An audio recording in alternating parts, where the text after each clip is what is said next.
Anytime you're trying to deal with calculations based on monthly boundaries, you run into a reality of how we keep track of dates.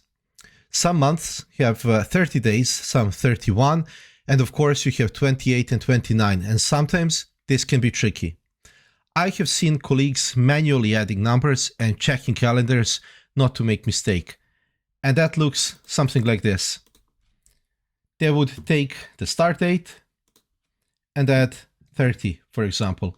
And then they would just scroll the date down. And now what we know is that these are probably not correct for every single month. So let me show you how to do this. The first function we are going to be using is called EDATE. And this function will add a month of time to a start date. So click on the start date and then add how many months you want to add. Press enter and here you go. 1 month after 15th September is 15th of October. So that's okay. Then 3 months after 24th December is 24th March. And so on.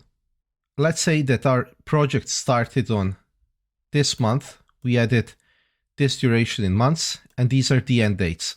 However, what if we want to end the project at the end of the month, on the very last date? So in this case, we will use the function called EOMONTH. And just for reference, just think of it as end of month.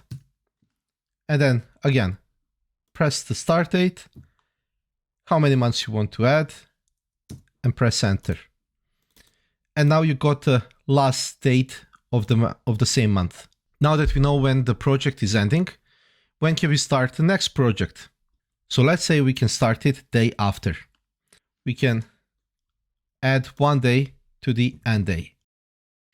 And this is it. And let's look at the alternative.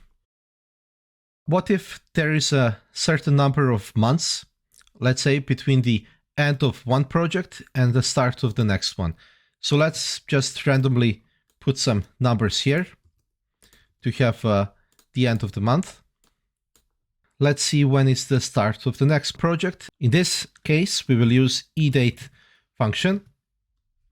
So the start is the end of the project plus how many months is between the projects.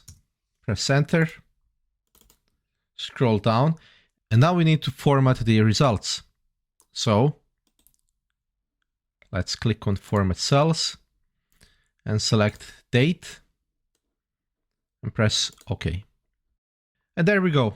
This is how you can figure out what is the end of your employment, end of your probation period, when can you expect to retire, when should you start a new project, and so on. 2 easy functions, EDATE and EOMONTH. I hope you learned something new about Excel, and see you in the next one.